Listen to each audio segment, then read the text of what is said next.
Trader Joe's announces a dozen new stores. The Biden administration's move to reduce the amount of nicotine in cigarettes advances, and Albertsons reports stronger than expected earnings in Q3. Welcome to Retail Daily, your quick look at the top news from Supermarket News and CSP Daily News. I'm Supermarket News editor Tim Inkelbarger. And I'm CSP Senior Editor Hannah Hammett. Trader Joe's took an unexpected spotlight in December's Supermarket News monthly store map, opening 13 locations across the U.S., and the expansion doesn't stop there for the small format grocery chain. The grocer's website says a dozen more are opening soon. The rapid number of store openings in December comes close to rivaling that of its sister chain, Aldi, which opened 22 locations for the month, according to ScrapeHero.com. For December, Scrape Hero recorded 125 store openings and 58 store closings across the nation. More than 70% of the store closings were pharmacies, CVS with 23, Walgreens with 12, and Rite Aid with 6. The Biden administration's plan to cut back the amount of nicotine in cigarettes took another step forward. The proposed rule, Tobacco Product Standard for Nicotine Level of Certain Tobacco Products, completed the Office of Management and Budget's regulatory review on January 3rd, FDA spokesperson Jim McKinney confirmed with CSP. This next regulatory step doesn't mean there would be immediate changes, though. The OMB's approval process generally takes months and involves a public comment period. It's also unclear how President-elect Donald Trump would handle the proposal. Albertsons Companies posted strong earnings in its third quarter financial report Wednesday, beating analyst earnings expectations and announcing plans to cut spending by $1.5 billion over the next 3 years. It was the first earnings call Albertsons has held since the grocery chain announced its plans to merge with Cincinnati, Ohio-based Kroger in 2022. Both Kroger and Albertsons pulled out of the $24.6 billion deal in December after judges in Oregon and Washington rejected the proposal on December 10th. It was revealed in court that more than 60 bidders showed interest in buying Albertsons stores as part of its divestiture proposal to appease federal regulators in the deal. But on Wednesday, Albertsons CEO Vivek Sankaran said the grocery chain is not currently discussing selling any of its locations.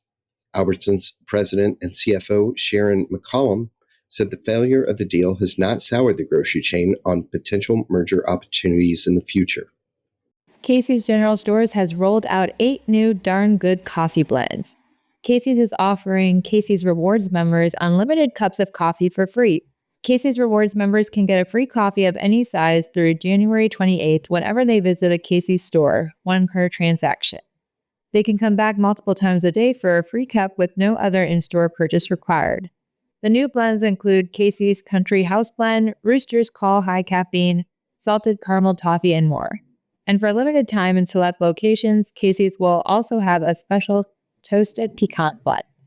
San Antonio-based independent grocery chain H-E-B has taken top honors again in dunnhumby's Retailer Preference Index study, the London-based data analytics firm announced Wednesday.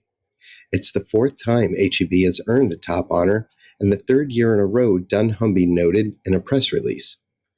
In the past 3 years, H-E-B has separated itself from the rest of the top 5 due to their superior ability to deliver a combination of better savings, quality, shopping experience, and assortment, dunnhumby noted.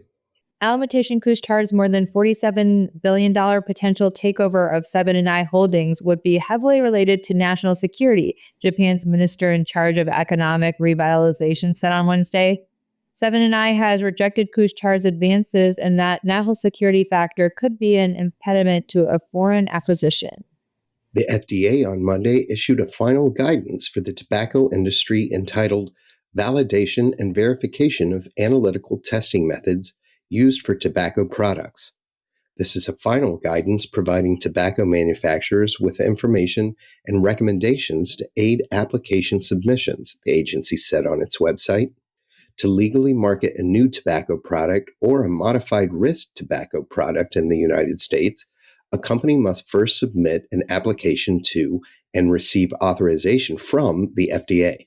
Quality Oil Company, a convenience store chain with brands including Quality Mart, Quality Plus, and Go Gas, is revamping its loyalty program and Quality Perks mobile app. The Winston-Salem, North Carolina-based company partnered with Paytronics to launch their suite of products across its 138 locations.